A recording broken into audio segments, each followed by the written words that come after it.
2023 Toyota Crown, Hybrid Max Edition in Sport Plus. Let her go.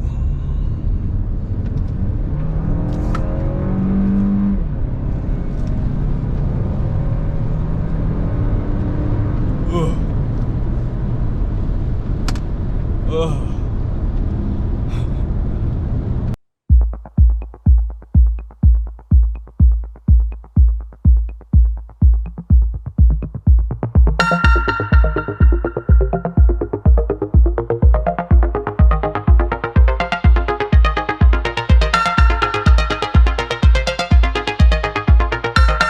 So one thing you're going to notice about this right away is the size of it. It's not quite an SUV. It is a sedan. But look at this ride height. And it is high off the ground, and it has the biggest wheels. It's got 21-inch tires. Most vehicles sit at 20, and we went with 21s. So we got LEDs all around, and most Crowns come in this two-tone. So this is actually a silver car, but our hood, our trunk, our rocker panels are black. Okay, so this is it, our first car review. It's been a long time in the making. We're out in Kananaskis country, 45 minutes outside Calgary. I wanted to get some nice scenery and view of the mountains. It's rainy and cloudy, but it's still kind of a cool vibe out here. So I've had this for about an hour, the 2023 Toyota Crown Hybrid Max Platinum. So this is the tippity top of the trim models.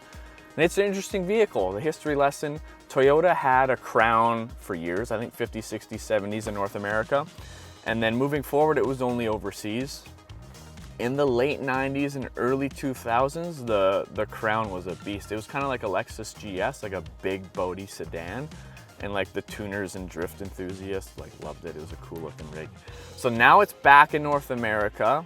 It's taking the same kind of platform moving forward, like the Tundras and the Ravs and Toyota's kind of science moving forward.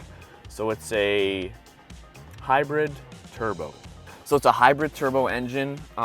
It's interesting. It's not like your traditional hybrid in the sense that I feel like hybrids come in two categories. There's going to be the sustainability, economic, environmental hybrid, and then there's going to be using hybrid technology for performance. This one somehow manages to do both. So you have a bunch of different drive modes that we'll touch on in a little bit. It can be economical. It can also like rip, like this thing rips with a capital R. It's got 340 horsepower, 400 pound-feet of torque, and it'll chuck you back in these comfy leather seats. So we're in the limited version. This one runs at about $65,000 Canadian, kitted out. So like I said, this is the tippity top, and it does pretty much check every box. So like I said, I drove it around the city in comfort mode. I drove it out on the highway in comfort mode. We put it into Sport Plus. We put it into normal mode. Eco mode kind of put it through its paces. And it's kind of like a jack of all. It can do a little bit of everything. So I'm going to start with the interior. If you're new to my channel, you know I'm a techie. This thing has a lot of tech, but I think it's just enough tech to not overwhelm you. You know, some of these new vehicles you get in, your setup process is like setting up a new PS5, which I just did with my son, and it took 90 minutes. And I'm a techie. That was ridiculous. So it's gonna be a trade-off. You have a new infotainment system. You've got enough buttons to not have to use the infotainment all the time, and enough controls to still figure out where everything is. So we got a really large display, and it feels like what a lot of these newer infotainment systems are doing is they're spending less time crafting and creating their own native like navigation and infotainment system, because they know that everyone is going to use Apple CarPlay or Android Auto. So we have wireless Apple CarPlay, wireless Android Auto. We also have a wireless phone charger, which kind of sits vertically ahead of your gearbox here, and it's piano black around your gauge cluster. Speaking of your gauge cluster, This thing is unbelievable. So it's all digital, fully customizable. You have really cool animations once you switch through your drive modes. When you shift into Sport and Sport Plus, everything goes red. You can feel your engine like, whoo. It gives it a little bit of a bark. And then once it transitions back into your normal screen with your tack and your speedo, everything kind of lights up and like does a cool kind of space age animation there.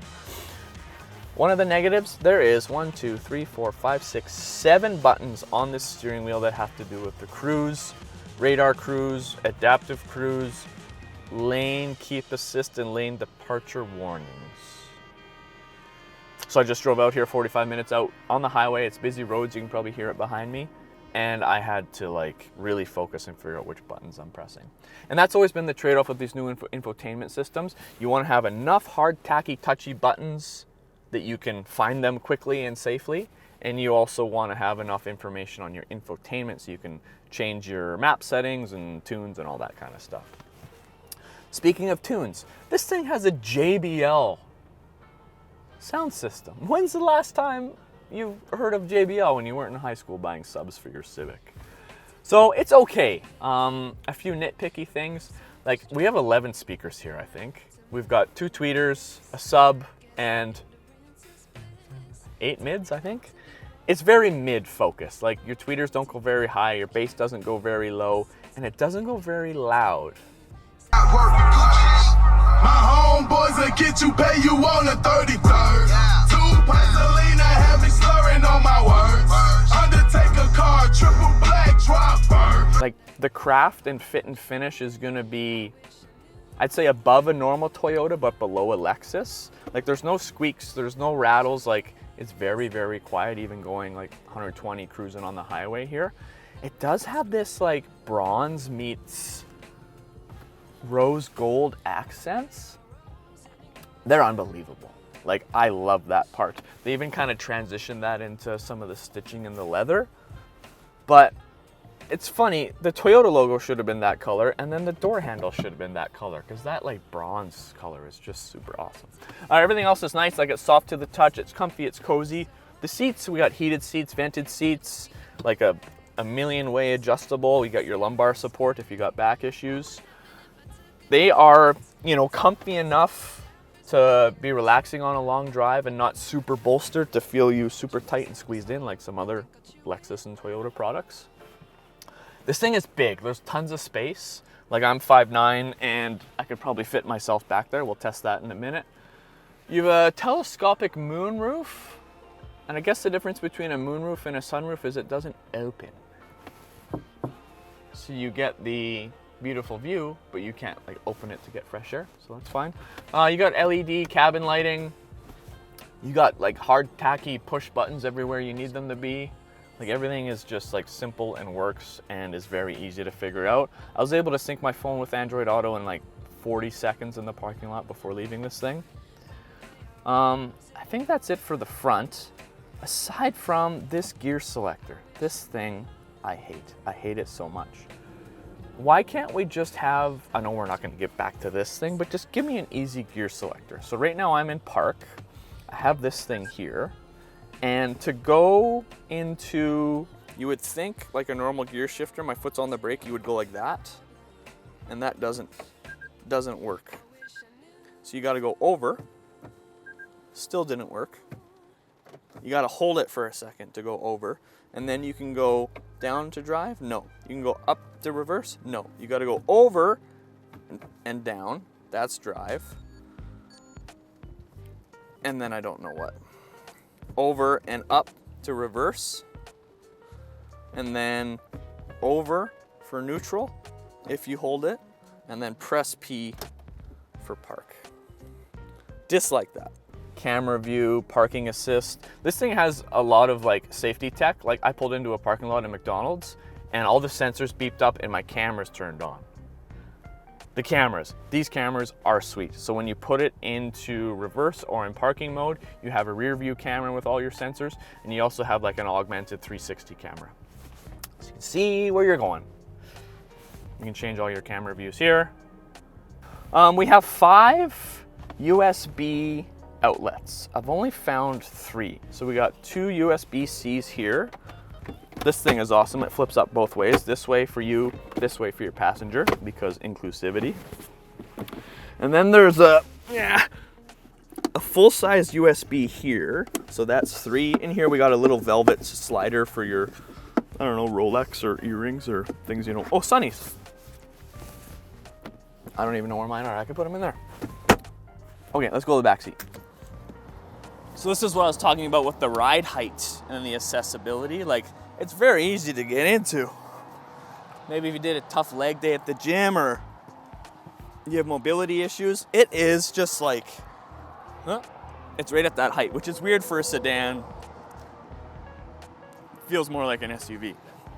And then for your startup sequence, so I have this set for me.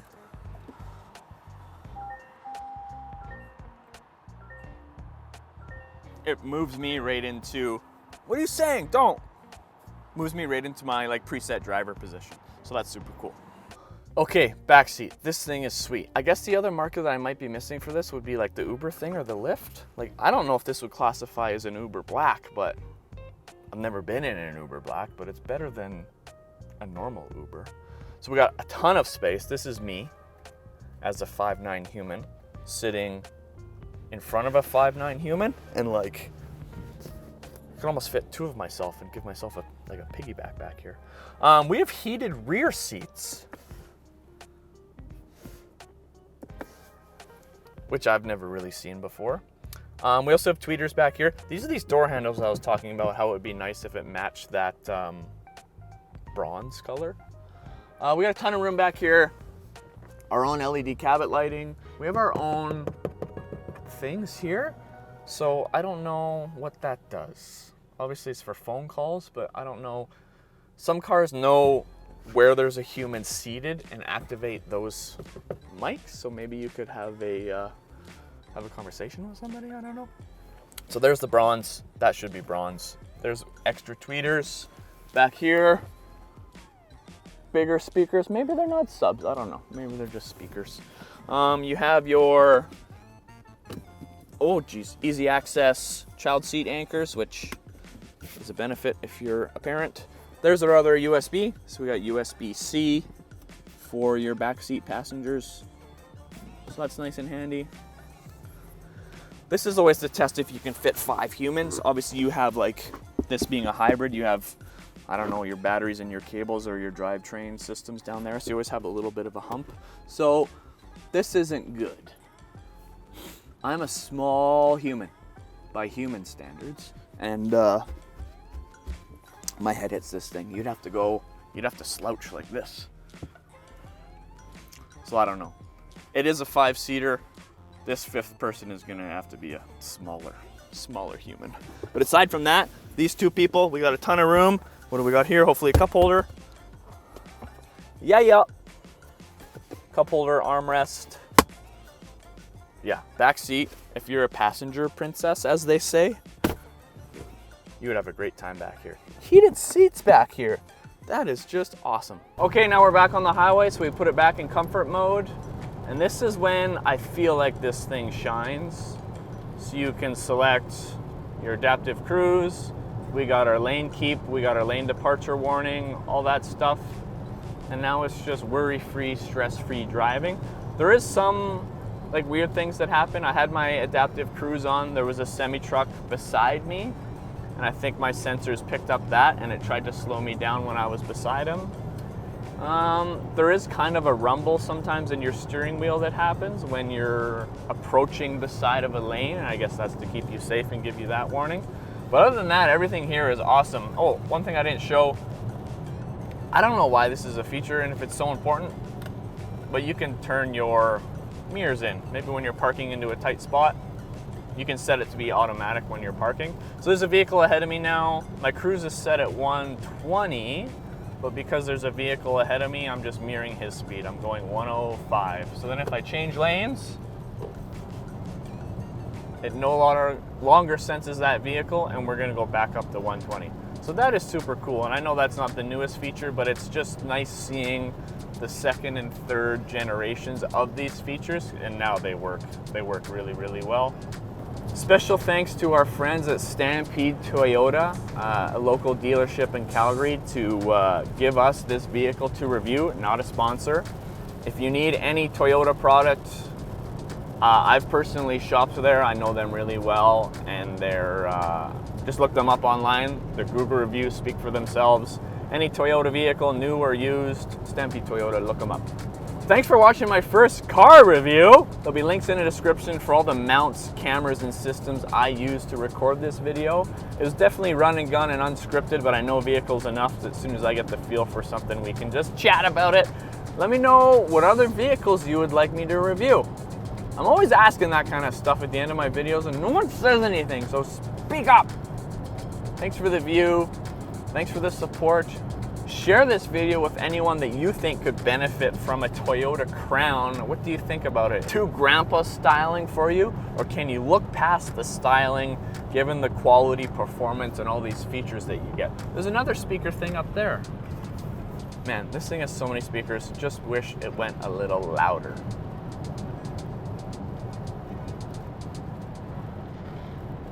Okay, thanks for watching. Much love. Bye. This is fun. This is the first time I had to use my fuzzy little windsock on my mics because it's a little windy out here. Oh my God, you can't even see me.